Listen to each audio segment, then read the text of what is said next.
Masquera say Zimbabwe, welcome to our channels, Confessions and Deep Secrets. Kanakarike kutanka kukuya panino channel. Please don't forget to subscribe. Kanachungwa garoga subscribe, but don't forget to comment and share this video. Nasi Zimbabwe atakuigira nyaya ya buditswa ya Christopher Mutsvangwa avo vari kunzi vadzoka mubato rezanu PF ndofunga mazuva apfuurayo Christopher Mutsvangwa vanga vakanyarara mushure mekunge vakadzingwa basa naPresident Emmerson Mnangagwa. Vakadzingwa as the War Veterans Association, vakadzingwa as the War Veterans Minister for Zimbabwe.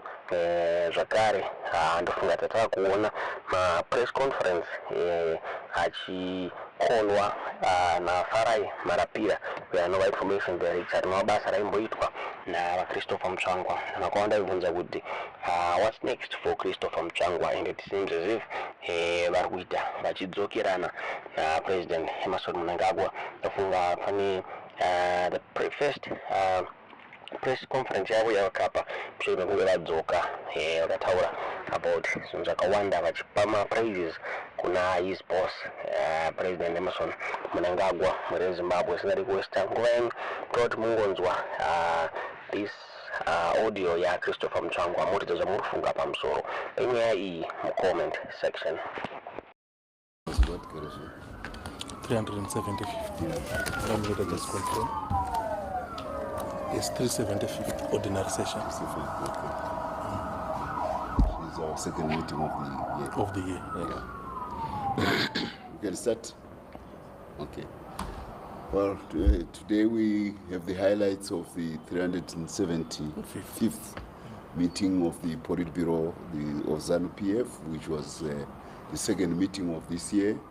And it was chaired, of course, by the leader of the party, President Comrade Dr. Emmerson Mnangagwa. He gave a very stirring speech which focused on the various business and economic signature projects which are now emblematic of his Second Republic. Under the mantra Zimbabwe is open for business.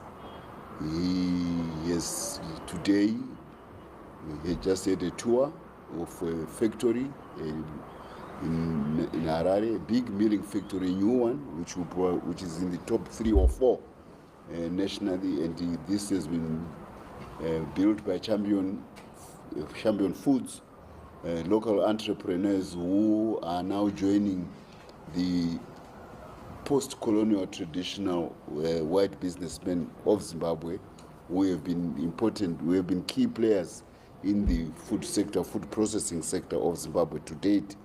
Now we are having a new class of entrepreneurs, of black businessmen, Zimbabwean businessmen. Of course, this has nothing to do with race, it's about business.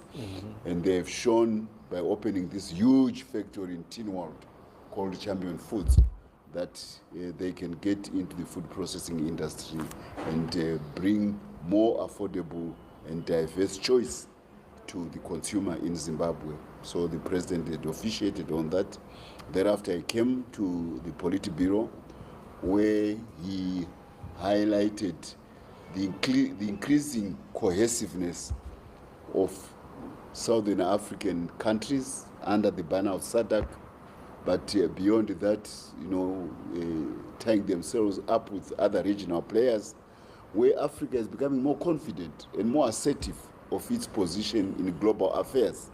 And the fact that Zimbabwe has been at the center of assaults by the neo-colonial powers for more than 2 decades is now becoming a source of great pride and inspiration to the other African countries. And the star of Zimbabwe, the star of our president, Comrade E.D. Mnangagwa, continues to rise among his peers, both in SADC, but also in the fellow sub-regional organizations, as well as the Africa Union, and even all the way to the United Nations.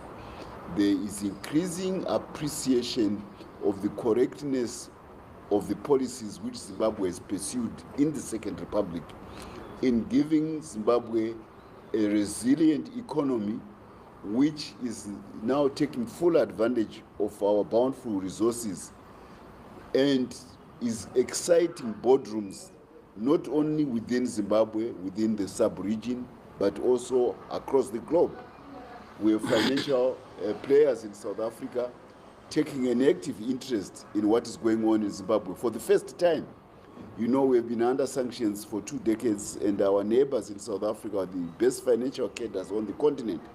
They've betted hardly an eye on Zimbabwe hitherto. But because of what the president has done under the mantra Zimbabwe is open for business, they are seeing that Zimbabwe is going places which Africa has never been to. The steel plants, the lithium investments, you know, the revival of agriculture, notwithstanding the El Nino.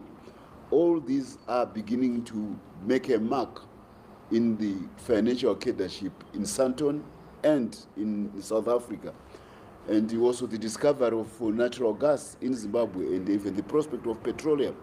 All these things under the banner that Zimbabwe is hospitable to capital because of pro-business policy of President Mnangagwa. They are making a mark.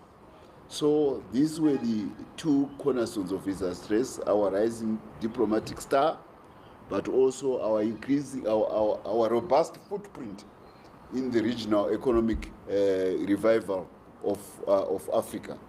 And he highlighted the fact that the emergence of a new black entrepreneur bolsters the historical one which we have built, which we have, and we are now building as a united Zimbabwe. We are building a very robust economy which thrives on the collective entrepreneurial skills of the totality of the Zimbabwean business class, be it historical, but also be it post-independent. This has been what the president focused on. He also gave us a rundown of what's going on in sub-regional diplomacy. The fact that we took a bold stand against the inclination of Rwanda to throw its weight around. They wrote a letter to the Security Council trying to pan SADC, trying to discourage SADC from helping the DR Congo. And a statement was issued in Lusaka by the SADC states recently, putting Rwanda in its place, to say that we are fellow Africans, we want peace in the region, and your nefarious ways of trying to interfere in negative manner in your neighbors' territory in the DRC can no longer be countenanced. The good thing is that this position is beginning to enjoy a lot of geopolitical diplomatic favor, including even a recanting or a reassessment of the positions of the EU and America towards the DRC. The president was, of course, highlighting the fact that the 2 most important population countries in the sub-region, South Africa and DRC, if they can come together, it means that this region's prosperity is assured, because these are the major powers and they've got a lot of resources, one natural resources, but the other one is also a lot of capital and human resources, and which is garnered because of its pre-apartheid position with a sizable white population which tended to attract capital from Europe. So we are now harnessing all these things, and Zimbabwe is at the center of it. And the results of it are also being seen in the way Mozambique is getting excited about what is going on in Zimbabwe. Up to the Second Republic, Mozambique has been a backwater. Without Zimbabwe's economic hinterland, Mozambique's prospects, particularly the ports of Beira and Maputo, they were not so tantalizing. But now, because of what's happening in Zimbabwe in the steel sector and the lithium sector, what's happening in Zimbabwe even in the energy sector, also in Mozambique itself, is creating this prospect of the 2 countries managing their affairs through a binational commission, which will make sure that we offer a joint package to investment, because investment is very important to open up the economic prospects of the 2 countries. So this was one aspect of the president's address. He also was very thankful of the donation from Russia. We had a huge donation of wheat from Russia, but also a huge donation of fertilizer. It's common cause that Russia is the third largest producer of third largest trader of grain in the whole world, and they do have a sizable global footprint in terms of fertilizers, being a major fertilizer producing country because of courtesy of its oil and coal industry. So it made this donation, which will go a long way, particularly as we approach our winter cropping season. So the bonds of friendship between President Mnangagwa and President Putin, who has just won an election, which the president also, we had the pleasure of congratulating our Russian comrade, for our Russian friend for recently winning the elections. This will go a long way to cementing relations between Moscow and Harare. The president also highlighted a donation of more than $200,000 coming from China.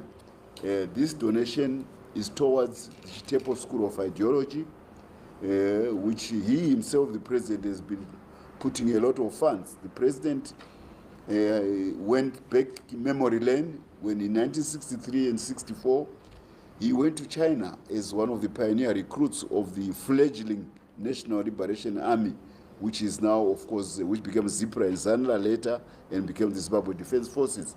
He was he was actually among the first, if not the first pioneer. And he highlighted, he put great store in the fact that they were taught ideology before they could handle the gun, because this became the basis of how you can mobilize and organize people to support the national liberation struggle. So the president values a lot the training of ideology. So he has been putting his own funds to help in the building of the new party school at corner Herbert Chitep, at corner Samora Machel and 4th Street. I think that's where it is. The building is almost complete.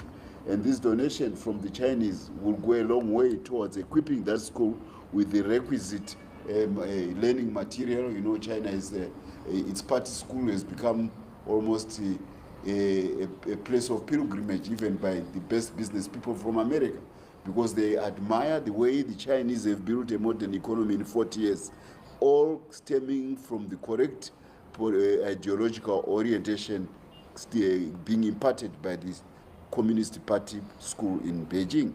So the president puts great store on the young generation of Zimbabwe, learning about the historical roots of our nation as the children of Munumutapa, our great king, and he always extols that aspect that we are children of the Munumutapa, the great king who built great Zimbabwe and the other citadels across the plateau. So the president puts a lot of value in ideological training. So this donation from the Chinese Communist Party received a standing support from the Politburo. We also, the president, was at Pupu, where we are now putting a proper perspective on the history of the first Chimrenga and the fact that our people tried their best and actually scored some significant victories during the phase of partition of Africa and colonization of Africa. And in this instance, it was Rhodes Pioneer Column which suffered a bloody nose under General Mchana. So the president, in his second republic, in the same tradition of making people understand who they are, giving them confidence in their identity, he unveiled another monument. The first one of course, the prophet and inspiration of the first Chimrenga, Mbuyane, which is now in Main Street, Harare. But this other one is actually the battle site, which previously housed the colonial army's cenotaph, the one where they said we lost. But now it has been put in perspective that there was actually a victorious General Mchana, and it is in Mat North. We are very confident that this will enrich the history of this country, but also create a tourist site, because monuments are places where tourists go. So this is good for Mat North. Another tourist site has been created by President Mnangagwa with the Pupu Memorial for the heroes of the Battle of Pupu against Alan Wilson, where he was annihilated by the army of King Orobengula in 1893. So this this matter was addressed, and also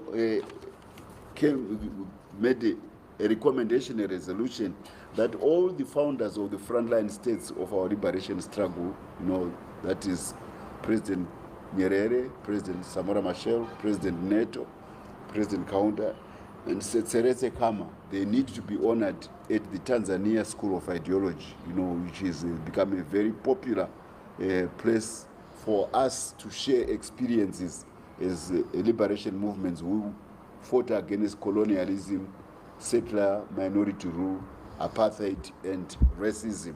So this will also help to make young people understand the origins of our independence and to treasure it. And a recommendation which came from my next matter of address, which is the meeting of the former National Liberation Movements, FNLS. We had a meeting where the president sent a delegation with Zimbabwe as the host in Victoria Falls, led by the Secretary General, Comrade Obed Mpofu. We had a meeting of the former National Liberation Movements in Victoria Falls. Zimbabwe was again hosting it for the second time. And the decision was made that the ANC will become the next chairman. So this was one of the resolutions of that meeting. We had so much peer respect from our former National Liberation Movements parties who were there. Why? Because courtesy of the way we became independent, where we went through an election instead of a military victory in 1979, it has become clear that we have learned the ropes of democracy, and we have reversed the perception by the West that they are the ones who own democracy. Zimbabwe's move from ballot to office instead of bullet to office created an ethos of democracy within Zimbabwe, and where we have been stalwartly fighting to defend that democracy is as much ours as it is anybody. So because we've kept ourselves close to the people of Zimbabwe, we have maintained our rule through the ballot box consistently. We always go for elections, when the time for elections is due. So being a ballot to office party, which has been tested through repeated assaults by the Western countries, has stilled us. We have become a tried and tested party. And this is what was being valued a lot by the peer national liberation movements in Victoria Falls. Because in their various ways, these parties are also facing an assault on their electoral processes by the Western neo-colonialists. When elections come, the Western countries, they want to determine through subterfuge who becomes the rulers of these countries. And we always the aim of trying to remove the former national liberation movements from power. They want to say our ascendance to power was a fluke. This region belongs to them, and they want to say we must correct this fluke by removing them because democracy belongs to the West. So here we were, all of us now, we have embraced democracy and elections as a way to rule, including Mozambique, MPLA in Angola, and Frelimo in Mozambique. We all are going for elections. But these countries, they wanted to drink from the cup of Zimbabwe because we have been on this route, on this road, longer than anybody else. And this came out during the meeting of the frontline former national liberation movements in Victoria Falls. And again, there is a resurgence of the spirit of the former frontline states where we are coming closer together. Even the ANC, the biggest party in the region, now appreciates what Zimbabwe has been going through because they themselves are now being subverted left, right, and center. Divisions among them, even geopolitical threats from America. America is wanting to say to them, don't even become part of the National Liberation Movement, don't go to the party school in Tanzania. So the ANC is beginning to defend itself and to identify as the party of the National Liberation Movement with the most capacity, because obviously South Africa is a much bigger country, and we see the role which they are playing even in the DRC. They have done what Zimbabwe tried to do in 1997, which we did to defend the territorial integrity of the DRC. Now the ANC, the South African government, is in the DRC, supporting the territorial integrity and advising and forcing upon Rwanda to respect the sovereignty of the DRC. So this is very good, and this is creating even stronger bonds among ourselves and making our region strong, so that we can create conditions for peace and tranquility, and create conditions for democracy, and create conditions for our people to fully enjoy the bountiful resources which make this region so much an object of covert, of jealousy by the Western countries. In similar vein, of course, the President highlighted the importance of unity as a cornerstone of making sure that we never lose power. Because the purpose of the national liberation movements who are democratic is to make sure that they keep delivering prosperity to the people, which Zimbabwe is doing, and by so doing, making sure that at each and every vote, we win power. Because the other parties which have splintered in Zimbabwe to smithereens, they don't stand for these ideals as a people-oriented party. So all in all, we had a very, very successful meeting of the Politburo with the president extolling his charges to make sure that we keep in touch with the people and ensuring that even in the year of drought, of El Nino, nobody who is going to starve. And he gave strict directives to his Minister of Agriculture and to say, and to work closely with the party to make sure that hunger never pervades our people, notwithstanding the fact that we've had a very bad cropping season this year. I think I mentioned it, that all the statues of the frontline states leaders are going to be erected at the party school, which is again a symbol of the unity of the national liberation movements. So this, by and large, was the essence of our meeting today. We also discussed the trade fair. We are going to have a trade fair exhibition where we will highlight the policies of the president in investment